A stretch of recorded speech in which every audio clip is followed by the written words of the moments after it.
Kita lanjutkan review beberapa block chipper dan stream chipper. Pada bagian ketiga ini kita akan membahas dua buah chipper yaitu Triple Dash dan RC5. Kita mulai dengan Triple Dash terlebih dahulu. Pada video kuliah sebelumnya tentang data encryption standard atau DES, kita sudah mengetahui bahwa DES berhasil diserang dengan menggunakan brute force attack. Brute force attack bertujuan untuk menemukan kunci DES yang pendek tersebut. Karena DES memiliki kelemahan terhadap serangan brute force attack, maka dibuatlah beberapa varian dari DES. Varian DES yang paling luas digunakan adalah DES berganda atau multiple DES. Disebut DES berganda karena enkripsi dilakukan berkali-kali dengan DES dan menggunakan kunci yang lebih dari satu. Ada dua varian DES berganda. Yang pertama adalah double DES dan yang kedua adalah triple DES. Pada double DES, kunci eksternal yang diberikan oleh pengguna ada dua, yaitu K1 dan K2. Enkripsi dan dekripsi dilakukan dua kali berturut-turut. Untuk enkripsi, plaintext P dienkripsi terlebih dahulu dengan menggunakan kunci K1 menghasilkan ciphertext X, kemudian ciphertext X dienkripsi lagi dengan menggunakan kunci K2 menghasilkan ciphertext C yang sesungguhnya. Pada proses dekripsi dilakukan hal yang sebaliknya. Ciphertext C didekripsi dengan menggunakan kunci K2, hasilnya adalah X, dan X didekripsi lagi dengan kunci K1, hasilnya plaintext P semula. Sehingga persamaan enkripsi dan dekripsi adalah sebagai berikut, yaitu C diperoleh dari hasil enkripsi P dengan menggunakan kunci K1, lalu dienkripsi lagi dengan menggunakan kunci K2. Sedangkan dekripsi adalah ciphertext C didekripsi dengan menggunakan kunci K2, lalu didekripsi kembali dengan menggunakan K1. Namun double DES tidak aman karena double DES dapat diserang dengan meet in the middle attack. Nah, apa yang dimaksud dengan meet in the middle attack itu? Perhatikan diagram enkripsi dan dekripsi pada double DES. Terlihat di sini bahwa X pada proses enkripsi sama dengan X pada proses dekripsi. Pada proses enkripsi, P dengan menggunakan kunci K1 dienkripsi menjadi X, sedangkan pada proses dekripsi, ciphertext C dengan menggunakan kunci K2 didekripsi menjadi X. Jadi di sini terlihat bahwa X pada proses enkripsi P dengan menggunakan kunci K1 sama dengan X pada dekripsi C dengan menggunakan kunci K2. Misalkan seorang kriptanalis memiliki potongan ciphertext C dan plaintext P yang berkoresponden, atau disebut juga dengan non-plaintext attack. Kriptanalis mengenkripsi P dengan semua kemungkinan nilai K1. Nah, kita ingat bahwa di dalam DES, bit yang digunakan hanya 56 bit dari 64 bit kunci eksternal.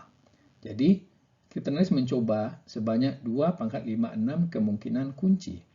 Hasilnya adalah semua nilai-nilai X. Simpan semua nilai X ini di dalam tabel. Tabelnya diperlihatkan pada gambar berikut ini. Tabel yang kiri adalah enkripsi P dengan menggunakan kunci K1. Hasilnya adalah X. Karena K1 panjangnya 56 bit, maka terdapat 2⁻56 kemungkinan nilai-nilai K1.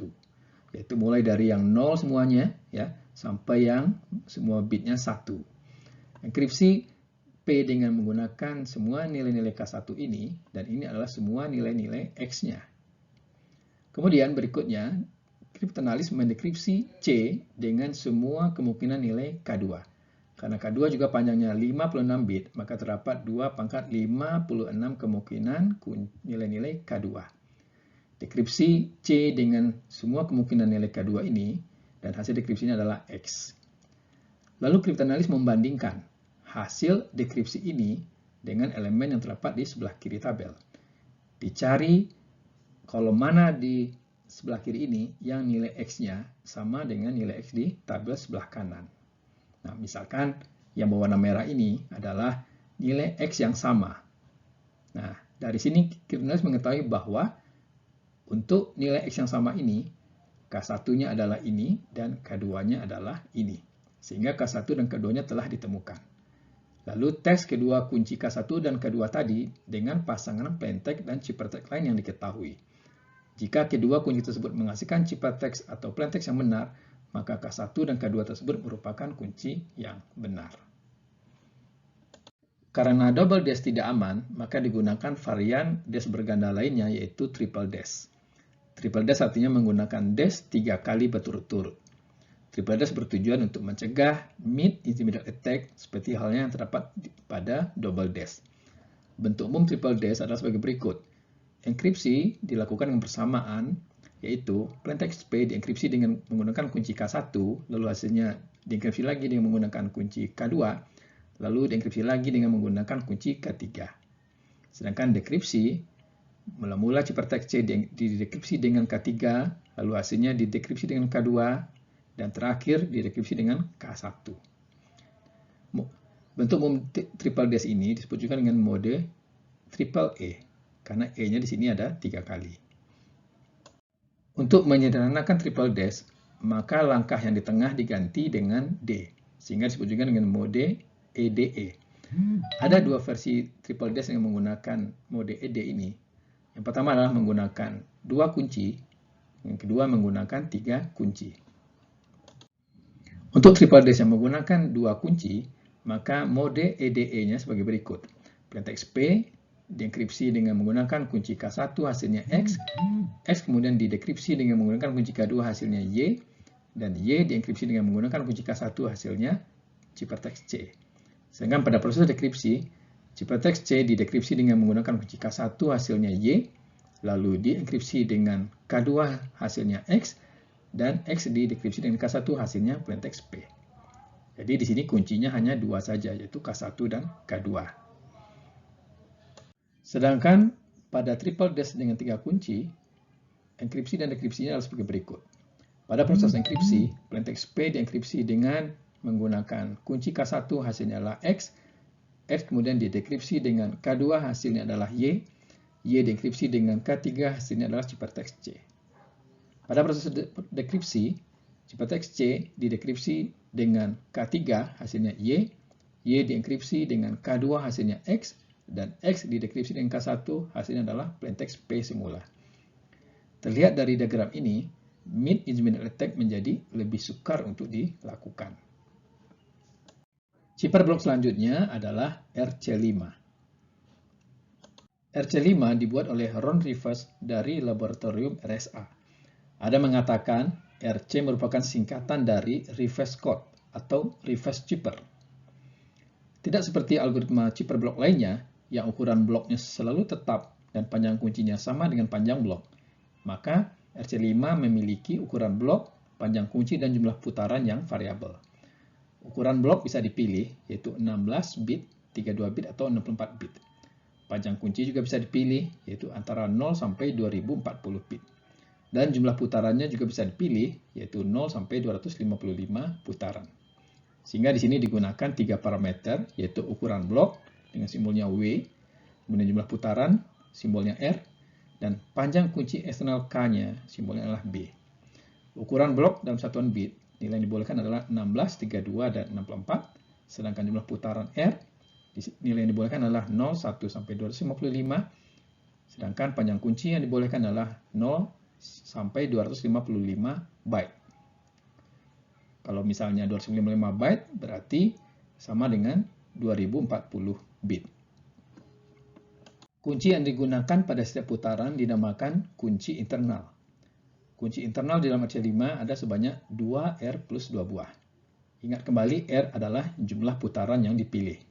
Jadi kalau misalnya R-nya sama dengan 10, maka kunci internalnya ada sebanyak 2 kali 10 tambah 2, yaitu 22 buah.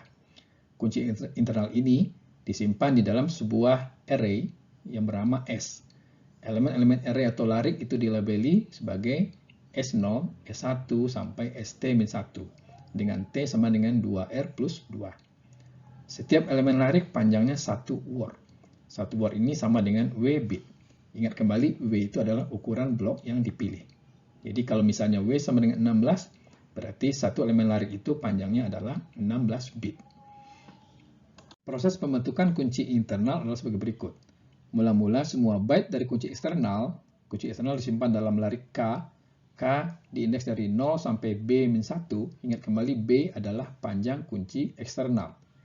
Jadi jika B sama dengan 255, berarti K diindeks dari 0 sampai 254. Semua byte dari kunci eksternal ini disalin ke dalam larik L yang berukuran C word.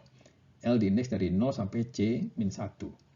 Kemudian larik L ditambah dengan sejumlah byte 0 jika diperlukan, atau di padding. Padding terjadi apabila B bukan kelipatan W. Kemudian larik S diinisialisasi dengan langkah sebagai berikut. Yaitu S0 diisi dengan nilai PW, lalu untuk nilai S lainnya dari 1 sampai T-1, nilai SI diisi dengan SI-1 tambah QW. Nilai PW dan QW akan dijelaskan pada slide berikut ini. Nilai PW dan QW yang dalam heksadesimal ini berbeda-beda bergantung pada W yang dipilih. Seperti yang kita ketahui, W ada 3 kemungkinan nilainya, 16, 32, atau 64. Maka nilai PW dan QW-nya berbeda-beda tergantung nilai W-nya. Misalnya untuk W16, nilai PW-nya B7E1, nilai QW-nya 9E37. Untuk W32 dan 64 dapat dilihat di sini nilai PW dan QW-nya.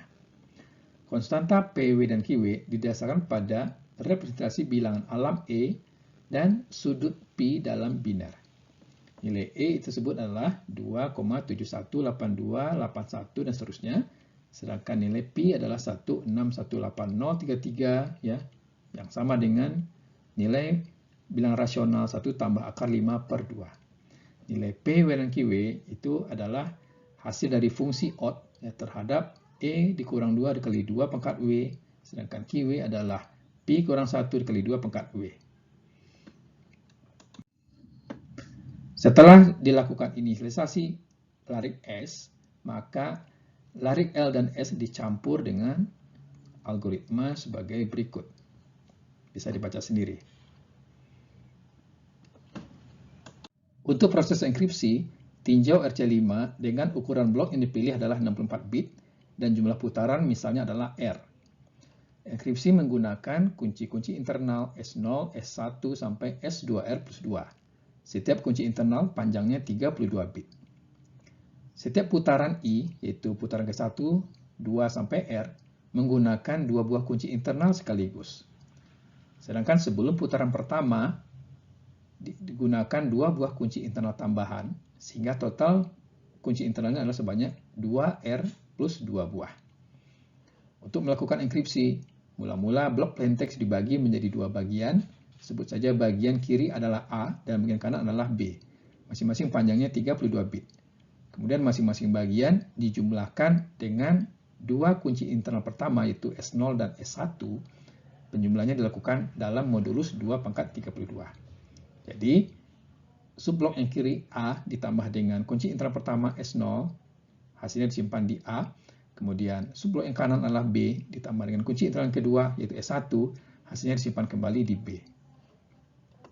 Selanjutnya masuk ke dalam R putaran sebagai berikut.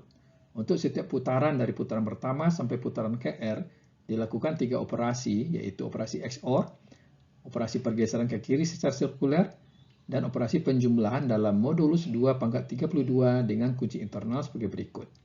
Yaitu, untuk putaran I dari 1 sampai R, dilakukan XOR antara bagian A dengan bagian B, kemudian digeser ke kiri sejauh B, lalu ditambah dengan kunci internal S2I, sedangkan untuk bagian kanan B, dilakukan operasi B XOR A, lalu kemudian digeser secara sirkular ke kiri sejauh A, lalu ditambah dengan kunci internal S2I plus 1.